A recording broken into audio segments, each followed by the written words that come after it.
When I was president of the American Psychological Association, they tried to media train me.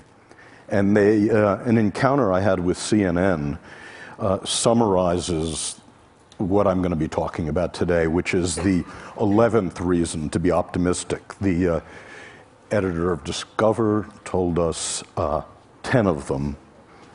I'm going to give you the 11th.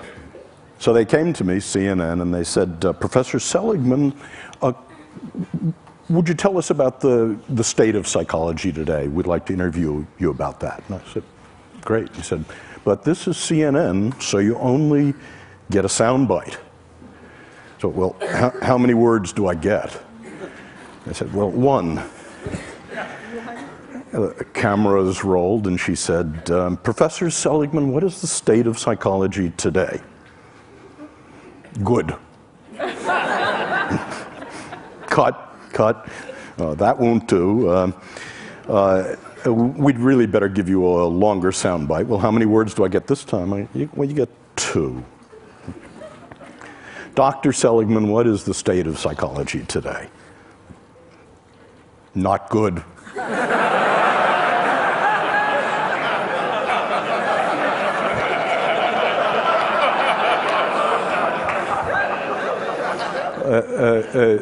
Look, Dr. Seligman, we can see you're really not comfortable in this medium.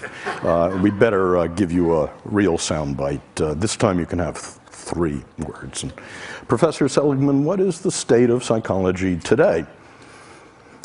Not good enough.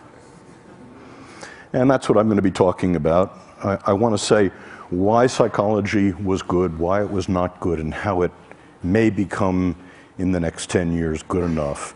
And by parallel summary, I want to say the same thing about technology, about entertainment and design, because I think the issues are very similar. So why was psychology good? Well, for more than 60 years, psychology worked within the disease model. 10 years ago when I was on an airplane and I introduced myself to my seatmate and told them what I did, they'd move away from me.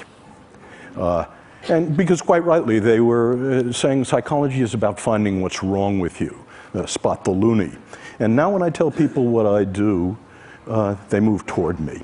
And what was good about psychology, about the $30 billion investment NIMH made, about working in the disease model, about what you mean by psychology, is that 60 years ago, none of the disorders were treatable. It was entirely smoke and mirrors. And now 14 of the disorders are treatable, 2 of them actually curable. And the other thing that happened is that a science developed, a science of mental illness, that we found out that we could take fuzzy concepts like depression, alcoholism, and measure them with rigor. That we could create a classification of the mental illnesses, that we could understand the causality of the mental illnesses. We could look across time at the same people, for example, who are genetically vulnerable to schizophrenia, and ask what the contribution of mothering, of genetics are. And we could isolate third variables by doing experiments on the mental illnesses. And best of all, we were able in the last 50 years to invent drug treatments and psychological treatments. And then we were able to test them rigorously in random assignment, placebo-controlled designs, throw out the things that didn't work, keep the things that actively did. And the conclusion of that is that psychology and psychiatry of the last 60 years can actually claim that we can make miserable people less miserable. And I think that's terrific. I'm proud of it. But what was not good, the consequences of that, were 3 things. The first was moral, that psychologists and psychiatrists became victimologists, pathologizers, that our view of human nature was that if you were in trouble, bricks fell on you. And we forgot that people made choices and decisions. We forgot responsibility. That was the first cost. The second cost was that we forgot about you people. We forgot about improving normal lives. We forgot about a mission to make relatively untroubled people happier, more fulfilled, more productive. And Genius, high talent, became a dirty word. No one works on that. And the third problem about the disease model is in our rush to do something about people in trouble, in our rush to do something about repairing damage, it never occurred to us to develop interventions to make people happier, positive interventions. So that was not good. And so that's what led people like Nancy Etkoff, Dan Gilbert, Mike Csikszentmihalyi, and myself to work in something I call positive psychology, which has three aims. The first is that psychology should be just as concerned with human strength as it is with weakness. It should be just as concerned with building strength as with repairing damage. It should be interested in the best things in life, and it should be just as concerned with making the lives of normal people fulfilling and with genius, with nurturing high talent. So, in the last 10 years, and the hope for the future, we've seen the beginnings of a science of positive psychology, a science of what makes life worth living. It turns out that we can measure different forms of happiness, and any of you for free can go to that website and take the entire panoply of tests of happiness. You can ask, how do you stack up for positive emotion, for meaning, for flow, against literally tens of thousands of other people. We created the opposite of the diagnostic manual of the insanities, a classification of the strengths and virtues that looks at the sex ratio, how they're defined, how to diagnose them, what builds them and what gets in their way. We found that we could discover the causation of the positive states, the relationship between left hemispheric activity and right hemispheric activity as a cause of happiness. I've spent my life working on extremely miserable people, and I've asked the question, how do extremely miserable people differ from the rest of you? And starting about 6 years ago, we asked about extremely happy people, and how do they differ from the rest of us? And it turns out there's one way, very surprising, they're not more religious, they're not in better shape, they don't have more money, they're not better looking, they don't have more good events and fewer bad events. The one way in which they differ, they're extremely social. They don't sit in seminars on Saturday morning. They don't spend time alone. Each of them is in a romantic relationship, and each has a rich repertoire of friends. But watch out here.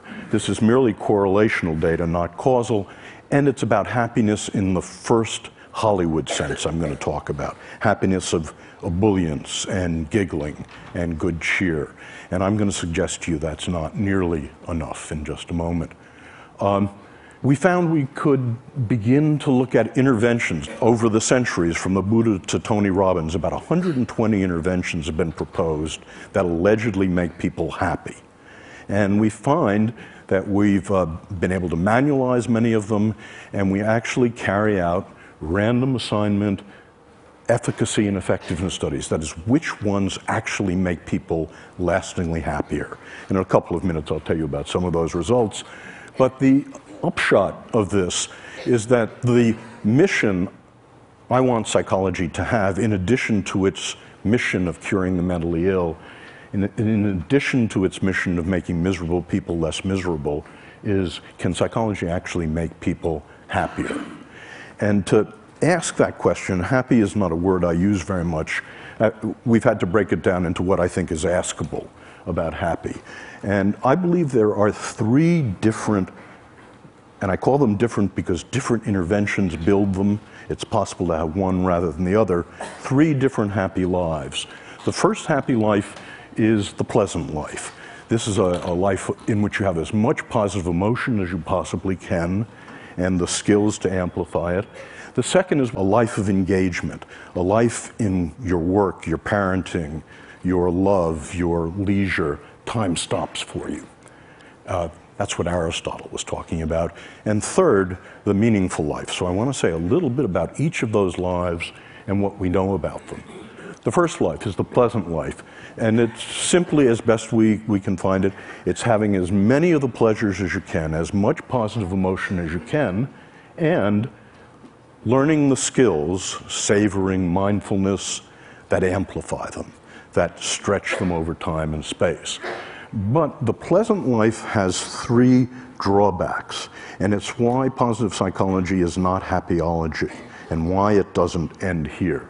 The first drawback is that it turns out the pleasant life, your experience of positive emotion, is heritable, about 50% heritable, and in fact, not very modifiable. So the different tricks that Mathieu and I and others know about increasing the amount of positive emotion in your life are 15 to 20% tricks, getting more of it.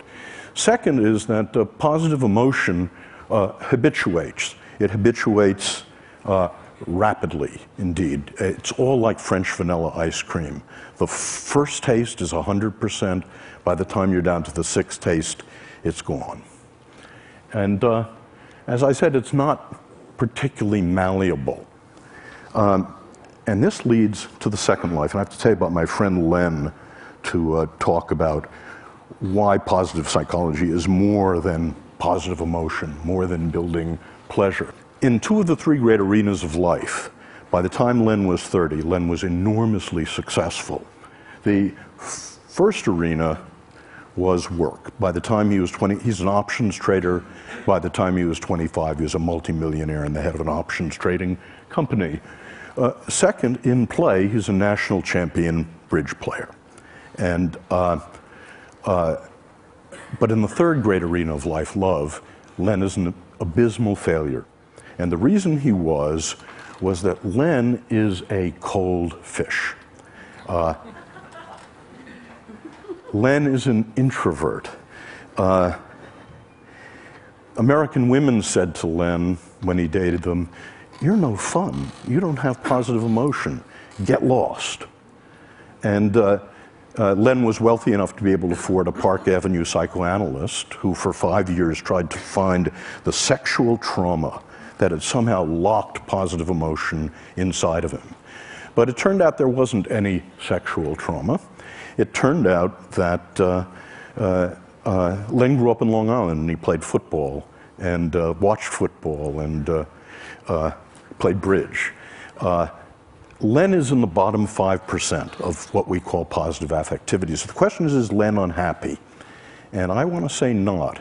Contrary to what psychology told us about the bottom 50% of the human race in positive affectivity, I think Len is one of the happiest people I know. He's not consigned to the hell of unhappiness, and that's because Len, like most of you, is enormously capable of flow. When he walks onto the floor of the American Exchange at 9:30 in the morning, time stops for him, and it stops till the closing bell. When the first card is played, till 10 days later, the tournament is over, time stops for Len. And this is indeed what Mike Csikszentmihalyi has been talking about flow, and it's distinct from pleasure in a very important way. Pleasure has raw feels. You know it's happening.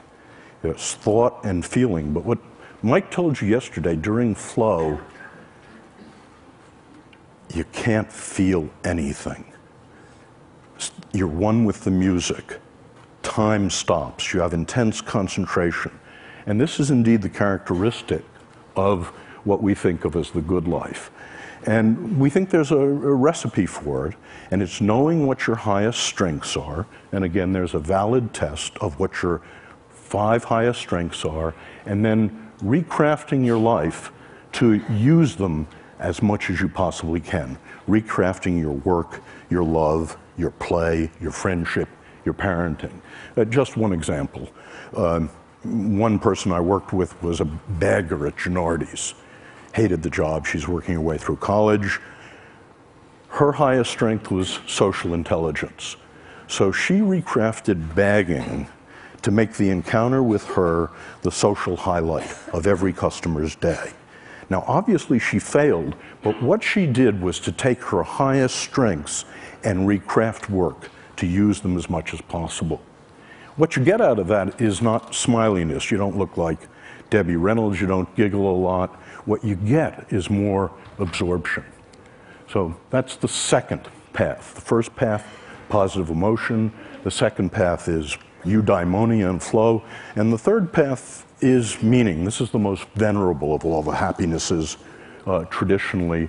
And meaning in this view consists of, very parallel to eudaimonia, it consists of knowing what your highest strengths are and using them to belong to and in the service of something larger than you are. Well, I mentioned that for all three kinds of lives, the pleasant life, the good life, the meaningful life, people are now hard at work on the question, are there things that lastingly change those lives?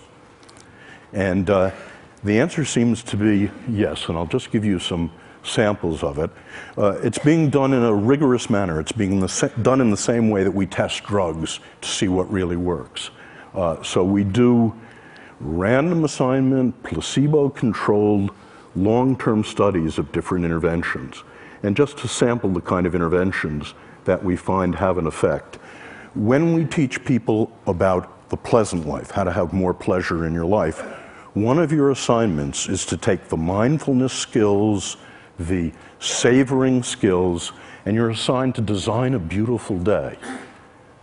Next Saturday, set a day aside, design yourself a beautiful day, and use savoring and mindfulness to enhance those pleasures. And we can show in that way that the pleasant life is enhanced. Gratitude visit. I want you all to do this with me now, if you would. Close your eyes. I'd like you to remember someone who did something enormously important that changed your life in the good direction, who you never properly thanked. The person has to be alive.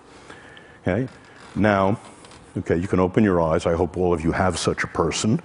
Your assignment when you're learning the gratitude visit is to write a 300-word testimonial to that person, call them on the phone in Phoenix, ask if you can visit, don't tell them why, show up at their door, you read the testimonial. Everyone weeps when this happens. And what happens is when we test people 1 week later, a month later, 3 months later, they're both happier and less depressed. Another example is a strength state in which we get couples to identify their highest strengths on the strengths test and then to design an evening in which they both use their strengths. And we find this is a strengthener of relationships. And fun versus philanthropy, but it's so heartening to be in a group like this in which so many of you have turned your lives to philanthropy. Well, my undergraduates and the people I work with haven't discovered this, so we actually have people do something altruistic and do something fun, and to contrast it. And what you find is when you do something fun, it has a square wave walk set. When you do something philanthropic to help another person, it lasts, and it lasts. So those are examples of positive interventions. So the next to last thing I want to say is we're interested in how much life satisfaction people have. This is really what you're about. And that's our target variable. And we ask the question, as a function of the 3 different lives, how much life satisfaction do you get? So we ask, and we've done this in 15 replications involving thousands of people, to what extent does the pursuit of pleasure, the pursuit of positive emotion, the pleasant life, the pursuit of engagement, time stopping for you, and the pursuit of meaning contribute to life satisfaction? And our results surprised us. They were backward of what we thought. It turns out the pursuit of pleasure has almost no contribution to life satisfaction. The pursuit of meaning is the strongest, and this is the pursuit of engagement is also very strong. Where pleasure matters is if you have both engagement and you have meaning, then pleasure is the whipped cream and the cherry, which is to say the full life, the sum is greater than the parts if you've got all 3. Conversely, if you have none of the 3, the empty life, the sum is less than the parts. And what we're asking now is, does the very same relationship, physical health, morbidity, how long you live, and productivity follow the same relationship? That is, in a corporation, is productivity a function of positive emotion, engagement, and meaning? Is health a function of positive engagement, of pleasure, and of meaning in life? And there is reason to think the answer to both of those may well be yes. So Chris said that the last speaker had a chance to try to integrate what he heard, and so this was amazing for me. I've never been in a gathering like this. I've never seen speakers stretch beyond themselves so much, which was one of the remarkable things. But I found that the problems of psychology seem to be parallel to the problems of technology, entertainment, and design. In the following way, we all know that technology, entertainment, and design have been and can be used for destructive purposes. We also know that technology, entertainment, and design can be used to relieve misery. And by the way, the distinction between relieving misery and building happiness is extremely important. I thought when I first became a therapist 30 years ago that if I could make someone, if I was good enough to make someone not depressed, not anxious, not angry, that I'd make them happy. And I never found that. I found the best you could ever do was to get to zero, that they were empty. And it turns out the skills of happiness, the skills of the pleasant life, the skills of engagement, the skills of meaning are different from the skills of relieving misery.